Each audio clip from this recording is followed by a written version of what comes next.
애는 안 돌보고 놀러 다니냐? 단 한 줄의 댓글이었습니다. 하지만 이 짧은 문장 하나가 20년 가까이 쌓아온 가족의 평화를 산산조각 냈습니다. 여러분 혹시 SNS에 일상을 올렸다가 예상치 못한 댓글로 당황한 경험 있으신가요? 특히 그 댓글이 가족에게서 온 거라면 더욱 난처하죠. 오늘 이야기는 바로 그런 일이 실제로 일어난 한 가족의 이야기입니다. 주인공은 30대 중반의 직장인 며느리 그리고 60대 초반의 시어머니입니다. 이 두 사람은 결혼 초기부터 큰 갈등 없이 지냈습니다. 명절이면 함께 음식을 준비하고 손자 손녀 육아도 함께 나눴죠. 겉으로 보기엔 정말 화목한 가족이었습니다. 하지만 어느 일요일 오후 모든 것이 변했습니다. 며느리는 오랜만에 찾아온 여유로운 주말 남편과 함께 카페에서 브런치를 즐겼습니다. 아이들은 친정 부모님께 맡기고 부부만의 시간을 가진 거죠. 그녀는 예쁘게 나온 음식 사진을 자신의 SNS에 올렸습니다. 오랜만에 데이트 행복해요라는 짧은 글과 함께요. 평범한 일상의 한 장면이었습니다. 그런데 1시간도 채 지나지 않아 시어머니의 댓글이 달렸습니다. 애는 안 돌보고 놀러 다니냐? 며느리는 휴대폰 화면을 보는 순간 얼어붙었습니다. 옆에 앉은 남편도 그 댓글을 보고 난처한 표정을 지었죠. 주변 친구들, 직장 동료들 모두가 볼 수 있는 공개 게시물에 달린 댓글이었습니다. 며느리는 순간적으로 여러 감정이 교차했습니다. 당황스러움, 억울함, 분노, 창피함. 그녀는 즉시 화장실로 가서 눈물을 참았습니다. 내가 뭘 잘못했지?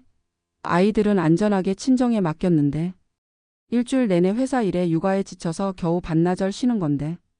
남편은 엄마가 원래 그러시니까 너무 신경 쓰지 말라고 위로했지만 며느리의 마음은 쉽게 가라앉지 않았습니다. 자, 여기서 잠깐. 이 이야기가 궁금하시다면 구독과 좋아요 버튼을 꾹 눌러주세요. 여러분의 구독과 좋아요가 더 좋은 콘텐츠를 만드는 큰 힘이 됩니다.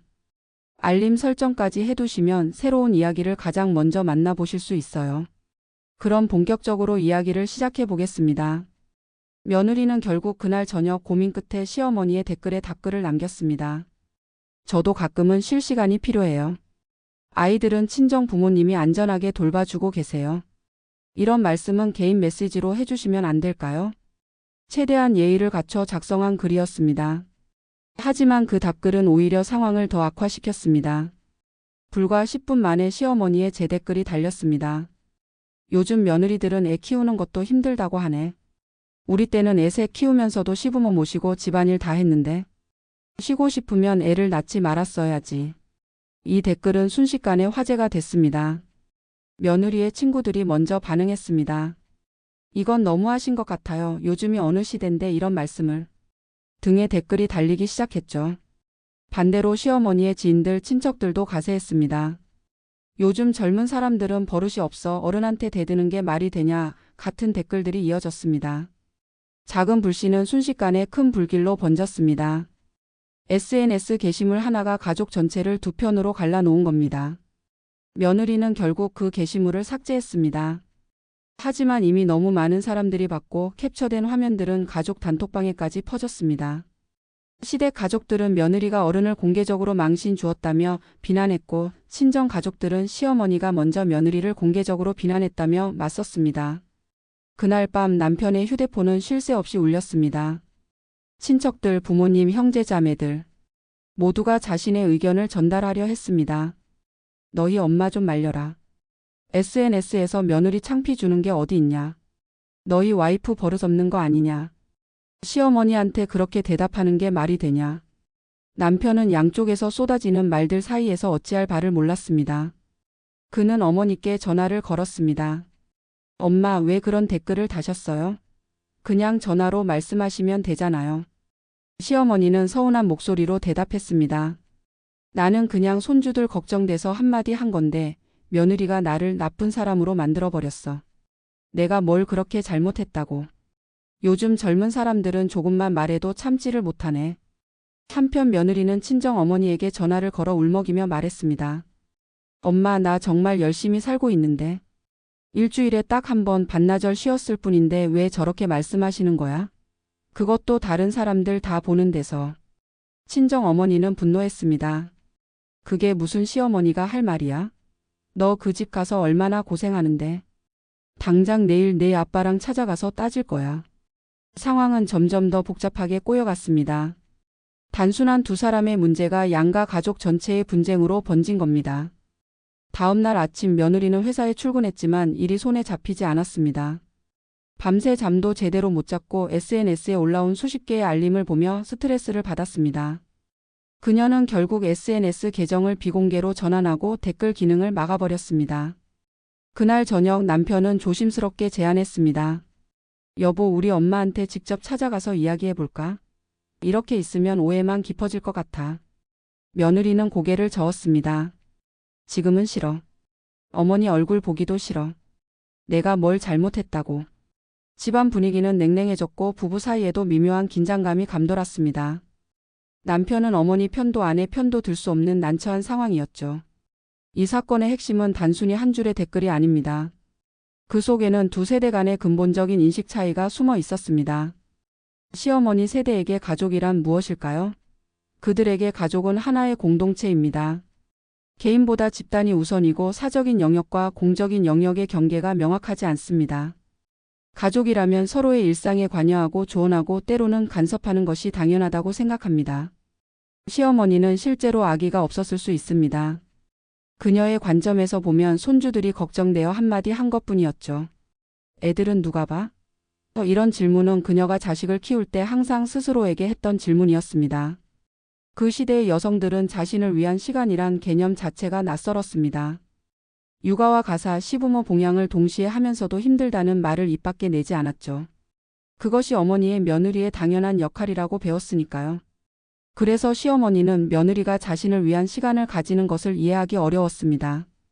나는 그렇게 살지 않았는데 라는 생각이 자연스럽게 나왔던 겁니다. 또한 그 세대는 SNS라는 공간 자체에 익숙하지 않습니다. 그들에게 SNS는 그냥 가족과 친구들이 보는 사진첩 정도의 의미입니다. 거기에 댓글을 다는 것이 얼마나 공개적인 행위인지, 그것이 상대방에게 얼마나 큰 압박이 될 수 있는지 실감하지 못합니다. 시어머니 입장에서는 내가 며느리한테 직접 전화하면 잔소리처럼 들릴까봐 가볍게 댓글로 남긴 건데 왜 이렇게 호들갑일까? 라고 생각할 수 있습니다. 반면 며느리 세대는 완전히 다른 환경에서 자랐습니다. 이들에게 개인은 무엇보다 중요한 가치입니다. 가족이라도 서로의 사생활을 존중해야 하고 개인의 선택을 인정해야 한다고 배웠습니다.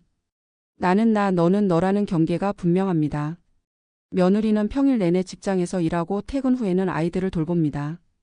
저녁 식사 준비, 아이들 씻기기, 숙제 봐주기, 재우기까지. 하루도 쉴 틈이 없습니다. 주말에는 밀린 집안일을 하고 아이들과 놀아주죠. 그런 그녀에게 한 달에 몇 번 있는 나만의 시간은 생존을 위한 필수 요소입니다. 그 시간이 있기에 나머지 시간을 버틸 수 있습니다. 이것은 이기심이 아니라 자기 돌봄이고 건강한 삶을 위한 균형입니다. 그래서 시어머니의 댓글은 그녀에게 단순한 걱정이 아니라 자신의 삶 전체를 부정당한 느낌으로 다가왔습니다. 내가 지금 놀고 있다, 내가 엄마로서 부족하다는 메시지로 들렸던 겁니다. 더욱이 며느리 세대에게 SNS는 단순한 사진첩이 아닙니다. 그것은 자신의 정체성을 표현하는 공간이고 자신이 통제할 수 있는 유일한 영역입니다. 거기에 누군가 허락 없이 들어와서 비판하는 것은 마치 자신의 방에 노크 없이 침입당한 것 같은 느낌입니다. 특히 그 비판이 많은 사람들 앞에서 공개적으로 이루어졌다는 점이 문제였습니다. 며느리는 친구들, 직장 동료들 앞에서 육아를 소홀히 하는 엄마로 낙인 찍힌 것 같은 수치심을 느꼈습니다. 이 두 세대는 같은 상황을 완전히 다르게 해석했습니다. 시어머니는 가족 간의 따뜻한 걱정이라고 생각했지만 며느리는 공개적인 비난과 통제로 받아들였습니다. 시어머니는 요즘 젊은 사람들은 너무 예민하다고 생각했고 며느리는 어른들은 경계를 모른다고 생각했습니다. 사실 둘 다 틀리지 않았습니다. 다만 서로 다른 시대를 살아온 사람들일 뿐이었죠. 시어머니는 집단주의 문화에서 자랐고 며느리는 개인주의 문화에서 자랐습니다. 시어머니는 희생을 미덕으로 배웠고 며느리는 자기 돌봄을 권리로 배웠습니다. 시어머니는 참는 것을 배웠고 며느리는 표현하는 것을 배웠습니다. 문제는 이 차이를 인정하지 못할 때 발생합니다. 서로 자신의 기준으로만 상대방을 판단하면 오해와 상처만 깊어질 뿐입니다. 일주일이 지났습니다. 며느리는 여전히 시댁에 가지 않았고 시어머니도 먼저 연락하지 않았습니다. 남편은 중간에서 계속 조율을 시도했지만 양쪽 모두 완고했습니다. 그러던 어느 날 예상치 못한 일이 일어났습니다. 며느리의 5살 딸이 갑자기 고열로 쓰러진 겁니다. 며느리와 남편 모두 중요한 회의가 있어 회사를 빠질 수 없는 상황이었습니다. 친정 부모님은 지방에 볼 일이 있어 당장 오기 어려웠죠. 남편은 망설이다가 어머니께 전화를 걸었습니다. 엄마, 애가 갑자기 아픈데 우리 둘 다 회사를 못 빠져요. 혹시? 말이 끝나기도 전에 시어머니가 대답했습니다. 주소 보내. 지금 당장 갈게. 1시간 후 시어머니는 집에 도착했습니다. 며느리는 현관문을 열면서 어색하게 고개를 숙였습니다. 어머니, 죄송합니다. 제가. 시어머니는 손을 내저었습니다. 그런 얘기는 나중에 하고 애 어디 있어? 열이 많이 나? 시어머니는 능숙하게 아이를 돌봤습니다. 미음을 끓이고 해열제를 먹이고 이마에 찜질을 해주었죠. 아이는 할머니 품에서 편안하게 잠들었습니다. 며느리는 회사에서 수시로 전화를 걸었습니다. 시어머니는 차분하게 상황을 설명해 주었습니다. 그 목소리에는 비난이 없었고 오직 손주를 걱정하는 할머니의 마음만 담겨 있었습니다. 저녁 무렵 며느리가 급히 집에 돌아왔습니다. 아이는 열이 많이 내려 있었고 시어머니 옆에서 평화롭게 자고 있었습니다. 며느리는 그 모습을 보며 눈물이 핑 돌았습니다. 일주일간 쌓였던 서운함, 분노, 억울함. 그 모든 감정들이 복잡하게 뒤섞였습니다. 어머니, 감사합니다. 그리고 지난번에는 제가 너무 감정적으로 대응한 것 같아요. 시어머니도 한숨을 쉬며 말했습니다. 나도 미안하다. 내가 요즘 세상 물정을 몰라서. SNS에 그런 말을 쓰면 안 되는 거였구나. 나는 그냥 걱정돼서 한마디 한 건데 내가 그렇게 상처받을 줄 몰랐어. 며느리가 조심스럽게 말했습니다. 어머니도 저를 걱정해 주신 거 알아요. 하지만 다른 사람들 다 보는 곳에서 그런 말씀을 들으니까 제가 정말 나쁜 엄마인 것처럼 느껴져서 너무 힘들었어요. 시어머니가 고개를 끄덕였습니다. 그래, 내가 생각이 짧았어. 다음부터는 궁금한 게 있으면 직접 전화할게. 그리고 너도. 나는 내가 나쁜 엄마라고 생각한 적 없어. 너 정말 잘하고 있어. 나도 너처럼 일하면서 애 키우면 얼마나 힘들지 알아. 두 사람은 처음으로 진솔한 대화를 나눴습니다. 서로의 입장을 설명하고 상대방의 감정을 이해하려 노력했습니다. 며느리는 자신이 얼마나 많은 일을 하고 있는지, 왜 가끔 혼자만의 시간이 필요한지 차근차근 설명했습니다. 시어머니는 자신의 시대에는 어땠는지, 왜 그런 댓글을 달게 됐는지 이야기했습니다. 대화를 나누며 두 사람은 깨달았습니다. 상대방이 나쁜 의도를 가진 게 아니라 그저 서로 다른 방식으로 사랑을 표현하고 있었다는 것을요. 남편이 퇴근해서 집에 들어왔을 때 두 사람은 함께 저녁 식사를 준비하고 있었습니다. 남편은 놀란 표정으로 두 사람을 번갈아 봤습니다. 엄마, 여보. 무슨 일이에요? 두 사람은 웃으며 대답했습니다. 아무 일도 없어. 우리 저녁 먹자. 이 이야기는 우리 주변에서 흔히 일어나는 일입니다. SNS 시대를 살아가는 오늘날 세대 간의 소통 방식 차이는 예상치 못한 갈등을 만들어냅니다. 중요한 건 누가 옳고 그른가가 아닙니다. 서로의 차이를 인정하고 그 차이를 존중하는 법을 배우는 것입니다. 시어머니 세대에게는 이런 조언을 드리고 싶습니다. SNS는 단순한 소통 도구가 아니라 젊은 세대에게는 자신의 영역입니다. 그곳에서의 공개적인 지적이나 비판은 생각보다 큰 상처가 될 수 있습니다. 걱정이 되거나 궁금한 점이 있다면 개인적으로 대화하는 것이 훨씬 효과적입니다. 며느리 세대에게도 말씀드립니다. 어른 세대의 말은 때로 서툴지만 그 속에는 진심 어린 걱정과 사랑이 담겨 있을 수 있습니다. 즉각적으로 반응하기보다는 한 번 더 상대방의 의도를 헤아려 보세요. 그들도 변화하는 세상에 적응하려 노력하고 있습니다. 가족이라는 이름 아래 우리는 때로 서로에게 너무 많은 것을 기대합니다. 가족이니까 이해해야지, 가족인데 그 정도는 참아야지. 하지만 가족이기 때문에 오히려 더 조심해야 합니다. 가장 가까운 사람이기에 말 한마디가 더 깊이 박힐 수 있으니까요. 댓글 하나, 말 한마디에 담긴 온도를 느낄 수 있어야 합니다. 같은 말이라도 어떻게 전달하느냐에 따라 사랑이 될 수도 상처가 될 수도 있습니다. 진짜 가족은 갈등이 없는 관계가 아닙니다. 갈등이 생겼을 때 서로를 이해하려 노력하고 대화로 풀어가는 관계입니다. 세대가 다르고 생각이 다르고 살아온 환경이 달라도 결국 우리는 서로를 사랑하는 가족입니다. 오늘 이야기가 여러분의 가족 관계를 돌아보는 계기가 되었으면 합니다. 혹시 아직도 풀지 못한 가족 간의 오해가 있다면 용기 내어 대화를 시도해 보세요.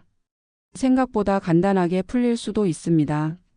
이 영상이 도움이 되셨다면 구독과 좋아요, 알림 설정 부탁드립니다. 댓글로 여러분의 경험도 공유해 주세요. 다음에 더 좋은 이야기로 찾아뵙겠습니다. 감사합니다.